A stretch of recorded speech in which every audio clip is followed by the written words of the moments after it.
Hi, എല്ലാവരും സന്തോഷമായിട്ടിരിക്കുന്നോ? ഞങ്ങളും കുഴപ്പമില്ലാണ്ടിരിക്കുന്നു കേട്ടോ. എല്ലാവർക്കും ഓണമൊക്കെ വന്ന് പടിവാതിക്കൽ വന്ന് നിൽക്കുവാണല്ലോ അല്ലേ? ഞങ്ങൾക്ക് ഈ വർഷം ഓണമൊന്നും ഇല്ലായേ. കാരണം എൻ്റെ വീട്ടിൽ മരണം നടന്ന കാര്യമൊക്കെ നിങ്ങളോട് പറഞ്ഞിട്ടുണ്ട്. ഇപ്പം 5 മാസം ആകുന്നതേ ഉള്ളൂ. അതുകൊണ്ട് ഞങ്ങൾക്ക് ഈ വർഷം ഓണമുണ്ട്, പക്ഷേ ഞങ്ങൾ ഘോഷിക്കുന്നില്ല എന്നേ ഉള്ളൂ കേട്ടോ. അപ്പോൾ ഇന്നത്തെ വീഡിയോ എന്ന് പറഞ്ഞു കഴിഞ്ഞാൽ ഞാൻ നിങ്ങളോട് പറഞ്ഞിരുന്നു, അശ്വതി മുതൽ 27 നാളിൻ്റെ ഗുണഗണങ്ങളും അതിൻ്റെ ദോഷവശങ്ങളും എല്ലാം നിങ്ങൾക്ക് പറഞ്ഞു തരാമെന്ന്. അപ്പോൾ ഇന്നലെ കുറച്ച് പേരെന്നോട് ചോദിച്ചിരുന്നു, അതായത് ചേച്ചി ഞങ്ങളുടെയൊക്കെ ഈ നാളിൻ്റെ ഭാഗ്യ നമ്പർ ഒന്ന് പറഞ്ഞു തരാമോ എന്ന് ചോദിച്ചിരുന്നു. പക്ഷെ ഞാൻ ഈ നാളിനെ കുറിച്ചെല്ലാം പറഞ്ഞ് 27 നാളിൻ്റെ കാര്യങ്ങളും പറഞ്ഞതിന് ശേഷം ഇത് പറഞ്ഞു തരാനിരുന്നതാണ്. അപ്പം ഞാൻ ഓർത്തു, ഇന്നലെയാണ് ഓർത്തത് തന്നെയല്ല കേട്ടോ, ഇന്നലെയാണ് ഞാൻ കലണ്ടറെ കണ്ടത്. ചിത്തിര നാള് 2 തവണ വന്നിട്ടുണ്ട് ഈ പ്രാവശ്യം ഓണത്തിന്. ആദ്യമേ അത്തം തുടങ്ങി, അത് കഴിഞ്ഞ് അതിൻ്റെ പിറ്റേ ദിവസവും ചിത്തിര, അത് കഴിഞ്ഞും ചിത്തിര. അപ്പം 2 ചിത്തിരനാൾ വന്നിട്ടുണ്ട് ഈ പ്രാവശ്യം. അപ്പോൾ എല്ലാവർക്കും തന്നെ നല്ല സമയമാണ് വരാൻ പോകുന്നത്. അപ്പം ഞാൻ അതിനെക്കുറിച്ച് നിങ്ങളോടൊന്ന് പറയാമെന്ന് വിചാരിച്ചു. എന്താണെന്ന് ചോദിച്ചിട്ടുണ്ടെങ്കിൽ, നമ്മൾ ചിത്തിര നാൾ അല്ലെങ്കിൽ അശ്വതി, ഭരണി, ചിത്തിര, ഇങ്ങനെ എല്ലാ നാളുകാർക്കും ഓരോ ഭാഗ്യ നമ്പറുണ്ട്. അപ്പോൾ അതെന്താണെന്ന് വെച്ചിട്ടുണ്ടെങ്കിൽ, ഈ ഭാഗ്യ നമ്പർ ഏതാണെന്ന് നമ്മൾ മറ്റുള്ള ഒരു കാര്യം അറിഞ്ഞില്ലെങ്കിലും നമ്മളെല്ലാവരും അറിഞ്ഞിരിക്കേണ്ട ഒരു കാര്യമാണ്. അപ്പം നമ്മുടെ ഈ പക്കപ്പിറന്നാളുണ്ടല്ലോ, എല്ലാ മാസവും നമ്മുടെ നാൾ വരും. എൻ്റെ ലോകത്തുള്ള സർവ്വ മനുഷ്യർക്കും അതെ, എല്ലാ മാസവും 27 നാളേ ഉള്ളൂ നമ്മുടെ നാൾ വന്നു പോകും. അപ്പോൾ ആ നാളിന്, നമ്മുടെ പക്കപ്പിറന്നാളിന് എന്ത് ചെയ്യണം? നമ്മുടെ ഈ ഭാഗ്യ നമ്പറില്ലേ, ഈ ഭാഗ്യ നമ്പർ നമ്മുടെ ഇടത് കൈയുടെ മോതിര വിരലിൽ പച്ച മഷി കൊണ്ട് എഴുതണം. വേറെ ഒരു മഷി കൊണ്ടും എഴുതാൻ പാടില്ല. അതായത് പിറ്റേ പക്കപ്പിറന്നാളിൻ്റെ ആ ദിവസം വരെ നമ്മൾ പോകണം. അതിന് പ്രത്യേകിച്ച് നോയമ്പോ കാര്യങ്ങളോ നീർച്ചക്കാശുകളോ യാതൊന്നും എടുത്തു വയ്ക്കേണ്ട. നമ്മൾ പിറ്റേ പക്കപ്പിറന്നാൾ വരെ പോകണം. അപ്പോൾ നമുക്ക് വേണ്ടപ്പെട്ട എന്ത് കാര്യം വേണേലും ഒരൊറ്റ ഒരു കാര്യം നിങ്ങൾ ആലോചനയിൽ വെച്ചോണം. അപ്പം നിങ്ങൾക്ക് ഇന്ന് വരെ നടക്കില്ല എന്ന് കരുതിയിരുന്ന ഒരു കാര്യം നിങ്ങൾ ഓർമ്മയിൽ വെച്ചോണം. അപ്പം ഇതിൻ്റെ അകത്ത് മറ്റൊരു കാര്യം പറയാം.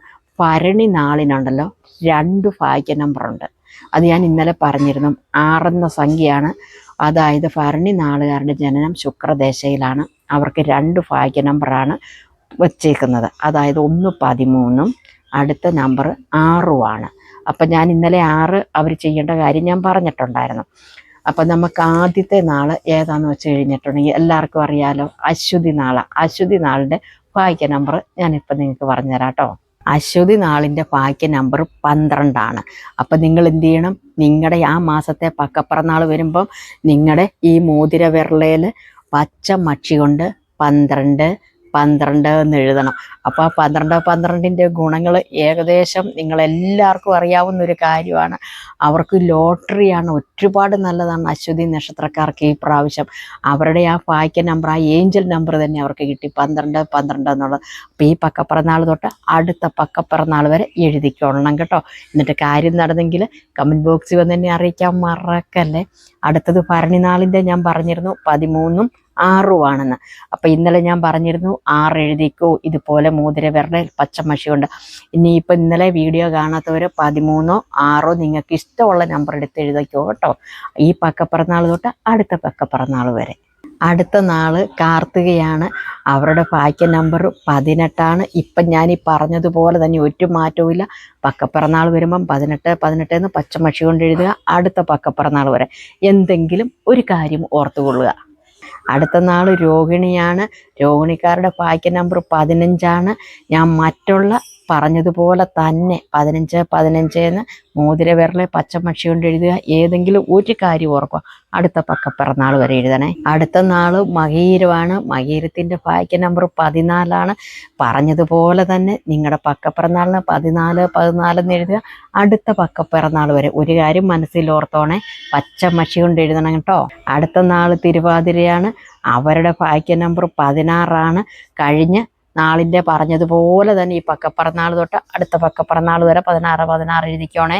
അടുത്ത നാൾ പുണർദമാണ്. പുണർത്തിൻ്റെ ഭാഗ്യ നമ്പർ 22ആണ്.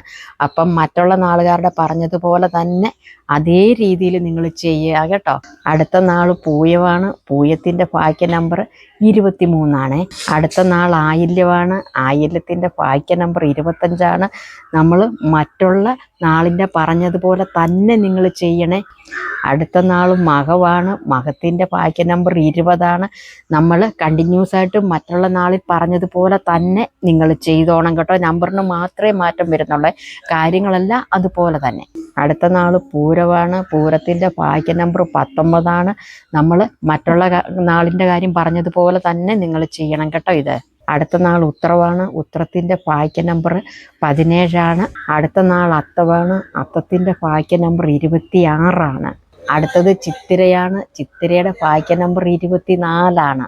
അടുത്തത് ചോതിനാളാണ്. ചോതിനാളിൻ്റെ ഭാഗ്യ നമ്പർ 29. അടുത്ത നാൾ വിശാഖമാണ്. വിശാഖത്തിൻ്റെ ഭാഗ്യ നമ്പർ 30. അടുത്ത നാൾ അനിഴമാണ്. അനിഴത്തിൻ്റെ ഭാഗ്യ നമ്പർ 27. അടുത്ത നാൾ തൃക്കേട്ടയാണ്. തൃക്കേട്ടയുടെ ഭാഗ്യ നമ്പർ 32. അടുത്ത നാൾ മൂലമാണ്. മൂലത്തിൻ്റെ ഭാഗ്യ നമ്പർ 31. അടുത്തത് പൂരാടം നാളാണ്. പൂരാടം നാളിൻ്റെ ഭാഗ്യ നമ്പർ 33. അടുത്ത നാൾ ഉത്രാടമാണ്. ഉത്രാടത്തിൻ്റെ ഭാഗ്യ നമ്പർ 35. അടുത്ത നാൾ തിരുവോണമാണ്. തിരുവോണത്തിൻ്റെ ഭാഗ്യ നമ്പർ 24. അടുത്തത് അവിട്ടമാണ്. അവിട്ടത്തിൻ്റെ ഭാഗ്യ നമ്പർ 26. അടുത്ത നാൾ ചതയമാണ്. ചതയത്തിൻ്റെ ഭാഗ്യ നമ്പർ 39.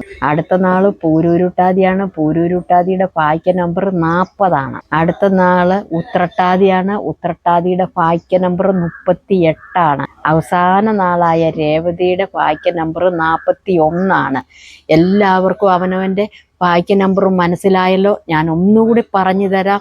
നിങ്ങളുടെ നിങ്ങൾ കലണ്ടറിൽ നോക്കണം. നിങ്ങളുടെ നാള്, അതായത് പക്കപ്പിറന്നാൾ എന്നാണ് വരുന്നത്.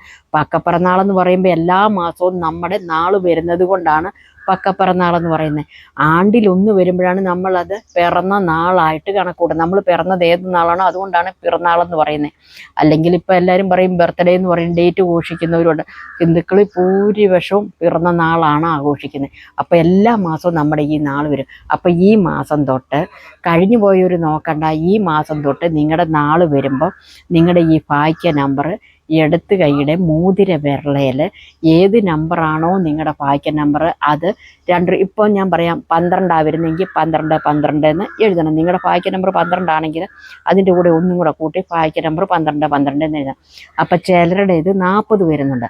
അപ്പം ആ ഭാഗ്യ നമ്പർ എന്ത് ചെയ്യണം? ആദ്യം ഇടത്ത് കൈയുടെ മോതിര വിരലെ 40 40 എന്ന് എഴുതണം. പിറ്റത്തെ പക്ക പിറന്നാൾ വരെ എന്തെങ്കിലും ഒരു കാര്യം നിങ്ങൾ നടക്കാതിരിക്കുന്ന ഒരു കാര്യം നിങ്ങൾ ആലോചിച്ചാൽ മതി. പ്രത്യേകിച്ച് പ്രാർത്ഥനയോ കാര്യങ്ങളോ ഒന്നും നിങ്ങൾക്ക് വേണ്ട. ഇത് എപ്പോഴാണ് ചെയ്യേണ്ടതെന്ന് വെച്ചാൽ വേറെ ഒന്നും അല്ല കേട്ടോ. രാവിലെയോ ഉച്ചയ്ക്കോ വൈകിട്ടോ ഒന്നുമല്ല. രാത്രി നമ്മൾ ഭക്ഷണമൊക്കെ കഴിച്ചതിന് ശേഷം കിടക്കാൻ നേരത്ത് പച്ച മഷി കൊണ്ട് എഴുതിയിട്ട് നിങ്ങൾ കിടന്നോളൂ. ഒരു രാത്രി മൊത്തം കയ്യിലിരിക്കണം എന്നുള്ളൂ. നേരം വെളുക്കുമ്പോൾ സ്വാഭാവികമായിട്ടും മാഞ്ഞു പോക്കൊണ്ട് നമ്മൾ കൈ കഴുകുകയൊക്കെ ചെയ്യുമ്പം കേട്ടോ. അപ്പം നിങ്ങൾക്ക് എന്തെങ്കിലും സംശയങ്ങളും കാര്യങ്ങളും ഉണ്ടെങ്കിൽ കമൻറ്റ് ബോക്സിൽ ഒന്ന് കമൻറ്റ് ചെയ്യാൻ മറക്കല്ലേ. അടുത്ത വീഡിയോയിൽ അടുത്ത ദിവസം വീണ്ടും കാണാം. Tata bye bye. ഓക്കേ.